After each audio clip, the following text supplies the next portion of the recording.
Егер бүгін еш жерің ауырмай, аман-сау оянсаң, сен келесі аптаға дейін ғана өмір сүретін уақыт қалған 1 миллион адамға қарағанда бақыттысың. Егер соғыс, аштық, қуғын-сүргін секілді бәле-жалаларды көрмеген болсаң, сен әлемдегі 500 миллион адамға қарағанда бақыттысың. Егер үйіңде бүгін жейтін тамағың бар болса, киетін киімің, әйтеуір бір басында баспана, жататын жерің болса, сен әлемдегі 75% адамға қарағанда байсың.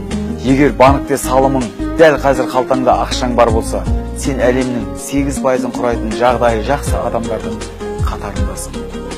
Егер дініңді бос ұстанып, намазыңды еркін оқысаң, сен 100 бақыттының біреусің. Егер сен осы мәліметтерді естіп қана қоймай, оқып отырған болсаң, сен әлемде оқи алмайтын 2 миллиард адам қатарына кірмейсің. Ендеше шүкір десең маған, тағы берем саған деген жаратушының уәдесінде